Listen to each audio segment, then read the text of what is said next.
Good morning dear students. बच्चों, हम geography का चैप्टर 6 पढ़ रहे थे, major landforms of the earth. Earth पर किस किस तरह के लैंडफॉर्म्स हैं इसके बारे में हम पढ़ रहे थे।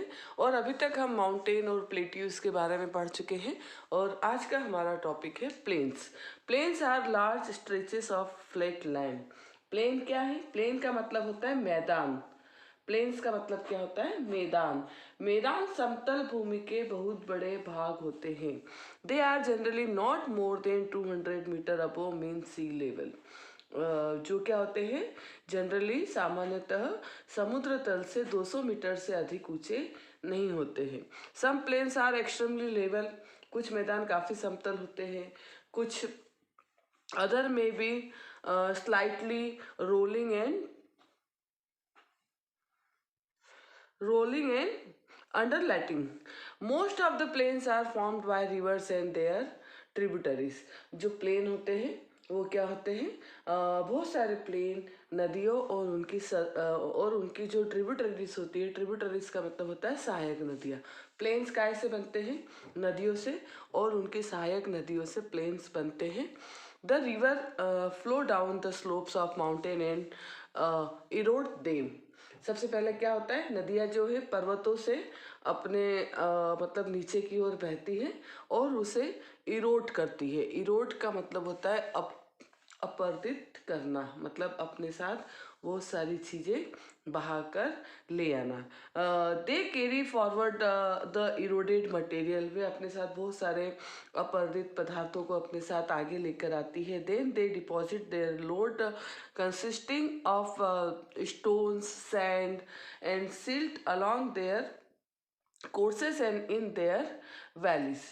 और जो होती है नदियाँ, वो जब पहाड़ों से जब नीचे की ओर बहती है तो इरोड होती जाती है और अपने साथ इरोडेड मटेरियल जैसे कि पत्थर, बालू, सिल्ट को वो क्या करती है? अपनी वैलीज में उसे डिपॉजिट करती जाती है, मतलब एक जगह इकट्ठा करती जाती हैं। और इन्हीं डिपॉजिट से क्या बनते हैं? प्लेन बनते हैं।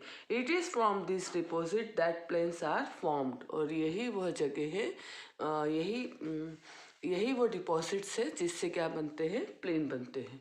अब आपको आ गया होगा समझ में कि नदियाँ जब पहाड़ों से जब नीचे की ओर बहती है, जैसे कि मैंने आपको क्लास में भी बताया था, तब वे अपने साथ बहुत सारी चीज़ें बहाकर लेकर आती हैं और उसे एक जगह इकट्ठा कर देती हैं और उससे क्या बनते हैं? फिर प्लेन्स बनते हैं। और generally plains are very fertilise. Plains क्या है? बहुत उपयोगी होते हैं, बहुत उपजाऊ होते हैं। Construction of transport network is easy. Plains पर क्या होता है? कंस्ट्रक्शन जो होते हैं ट्रांसपोर्ट के, वो बहुत आसान हो जाते हैं। Thus this plains are very thickly populated regions of the world. इसीलिए यहाँ पर क्या है? बहुत सारे लोग जो है प्लेन्स पर ही रहते हैं, क्योंकि प्लेन जो मैदान है वहाँ पर रहना बहुत आसान होता है। सबसे पहले तो यहाँ की ज़मीन बहुत फर्टिलाइज होती है और जहाँ पर मकान बनाने के लिए भी आसानी से प्लेन्स पर मकान बनाए जा सकते हैं। ट्रांसपोर्ट नेटवर्क इजी हो जाता है, मतलब वहाँ पे सड़कें आसानी से बनाई जा सकती हैं। और खेती के लिए भी यह भूमि बहुत ही उपयोगी होती है। इसलिए यहाँ पर बहुत सारी पॉपुलेशन का, जनसंख्या का बहुत बड़ा भाग प्लेन्स पर ही रहता है। Some of the largest plain made by the rivers are found in Asia and North America. Asia और नॉर्थ अमेरिका में सबसे बड़े क्या है? रिवर्स प्लेन है। And for example in Asia this plains are formed by Ganga and the Brahmaputra in India and यागस्ते in China. देखिए बच्चों, हमारे इंडिया का जो सबसे बड़ा जो मैदान है जो कि नदियों द्वारा बनाया जाता है, वो है एशिया में स्थित भारत का जो गंगा एवं ब्रह्मपुत्र का मैदान है, वो है जो कि नदियों द्वारा बनाया जाने वाला हमारे एशिया का सबसे बड़ा प्लेन है। और उसके बाद चीन में यागत्से नदी का मैदान इसके क्या है? मेन एग्जाम्पल है। ये एग्जाम्पल्स आप अच्छे से याद करेंगे। एशिया का सबसे बड़ा जो प्लेन जो है नदियों के द्वारा बनाया जाने वाला, वो हमारे इंडिया में है। और वो कौन सा मैदान है? गंगा ब्रह्मपुत्र का मैदान। और चीन में यागत्से नदी का मैदान इसका बहुत बड़ा इसका एग्जाम्पल है। और जनरली प्लेन्स बहुत फर्टिलाइज होते हैं, यहाँ पर लोगों का जीवन आसान होता है। पहाड़ों पर रहने वाले लोगों की बजाय प्लेन्स पर रहने वाले लोगों का जीवन आसान होता है। और भारत में गंगा का मैदान देश में सबसे अधिक जनसंख्या वाला क्षेत्र है। यहाँ पर बहुत अधिक जनसंख्या में लोग रहते हैं। इसी तरह से plain are the most useful area of human habitation. Plains क्या है, मानव के, इंसानों के जीवन यापन करने के लिए, हैबिटेशन के लिए बहुत ही क्या है, यूजफुल है। There is great concentration of people as more flat land is available for building houses as well as for cultivation. Because of fertilized soil, the land is highly productive for cultivation. जैसे कि मैंने अभी आपको बताया कि planes पर क्या है, लोगों का जीवन आसान होता है क्योंकि यहाँ पर उपजाऊ भूमि है, बिल्डिंग्स हाउसेस आसानी से बन जाते हैं। In India Indo-Gangetic plains are the most density populated region of the country. हमारे भारत में, जैसे अभी मैंने आपको बताया, गंगा ब्रह्मपुत्र का जो मैदान है वहाँ पर बहुत क्या है, पॉपुलेशन अधिक मात्रा में है। आगे देखिए अगले पेज पर, यहाँ पर आपको प्लेन्स का पिक्चर दिया गया है। Landforms and the people. Landform और लोग, human have been living on the different kinds of landform in different veg.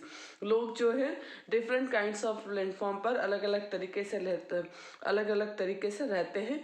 Life is difficult in mountains areas. Life क्या है, माउंटेन्स एरिया में डिफ़िकल्ट है, जैसे कि वहाँ पर बहुत ज़्यादा चढ़ाई होती है तो हर चीज़ वहाँ पर आसानी से अवेलेबल नहीं होती है। Plain provide much better conditions. और माउंटेन की अपेक्षा प्लेन्स पर मैदानों पर जीवन आसान होता है क्योंकि यहाँ पर हमें ज़्यादा अच्छी कंडीशन प्रोवाइड की जाती है, प्लेन्स पर होती है प्राकृतिक तरीके से। It is easy to grow crops, build a house or a grow road in the plains than a mountains. Mountains की अपेक्षा प्लेन पर खेती करना आसान है, मकान बनाना आसान है, रोड बनाना आसान है, जबकि माउंटेन्स पर, पहाड़ों पर, पर्वतों पर ये सारी चीज़ें क्या है, बहुत ही डिफ़िकल्ट है। Can you point out of some differences in the way people live on different kinds of landform? Sometimes natural climates such as earthquake, volcanic eruption, storms and floods cause widespread destruction.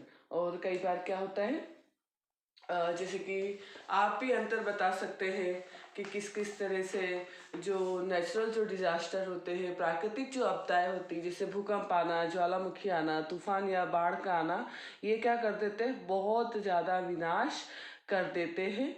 और इन आकस्मिक घटनाओं के बारे में क्या करना है, लोगों को जागरूक करना चाहिए। Sometime natural climate such as earthquake, volcanic eruption, storms and flood cause widespread destruction, huge loss of life and property takes place.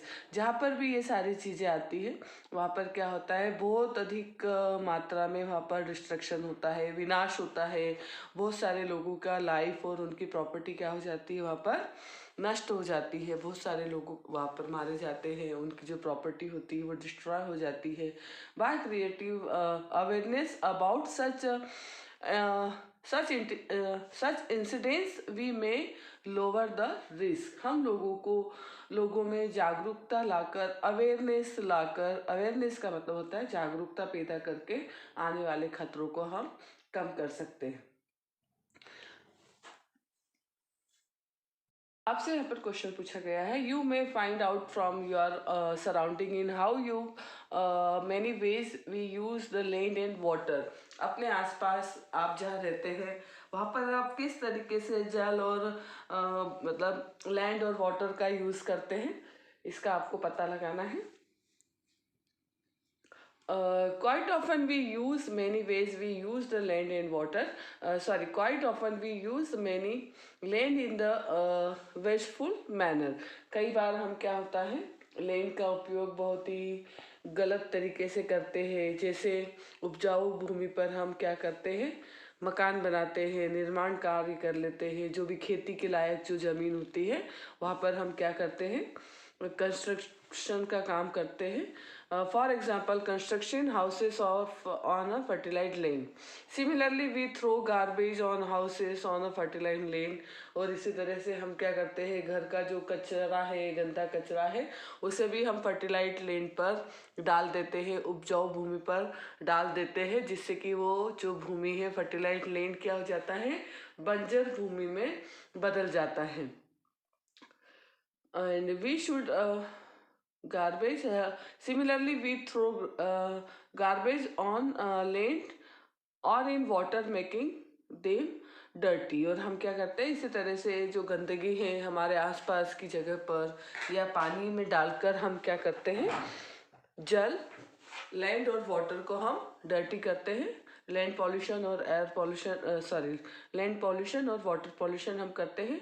We should avoid using some important gifts of nature in a carelessly manner. और हमें क्या करना चाहिए, हमें जो प्रकृति ने जो इतना जो यूज़फुल, जो हमारे लिए एक वरदान की तरह, एक गिफ्ट की तरह हमें प्रकृति ने जो हमें ज़मीन दी है, हमें पानी दिया है, हमें जो हवा दी है, इसे हमें क्या करना है, बहुत ही अच्छे से हमें इसका इस्तेमाल करना है, बिना किसी तरह का कोई भी मतलब बिना किसी तरह से पॉल्यूटेट करें, हमें प्रकृति द्वारा दिए गए गिफ्ट का उपयोग अच्छे से करना है। It is our duty to leave the earth a better place for future generation as well. ये हमारी ड्यूटी है कि जिस तरह से हमें प्रकृति के द्वारा दिए गए उपहारों का आनंद लेने के लिए मिल रहा है, हमारी आने वाले जनरेशन्स को भी, आने वाली पीढ़ी को भी अर्थ के द्वारा, प्रकृति के द्वारा जो दी गई चीज़ें हैं, उन्हें एज इट इज़ अगर हम आगे पहुंचा सके उनके लिए, तो ये बहुत ही अच्छा होगा। ये हमारा क्या है, बहुत बड़ा कर्तव्य है कि हमें प्रकृति द्वारा दी गई चीज़ों को क्या करना है, संभाल कर रखना है, बिना उसे गंदा किए, बिना उसे पॉल्यूटेट किए। जैसा हमें मिला है वैसा ही हम इसे आगे भी बढ़ाएं और प्रकृति को सुरक्षित रखें। आने वाली पीढ़ियों के लिए हम प्रकृति को, पृथ्वी को सुरक्षित रखें। यहाँ पर देखिए स्वच्छ भारत मिशन के बारे में दिया गया है। Swachh Bharat mission, do you know Swachh Bharat mission?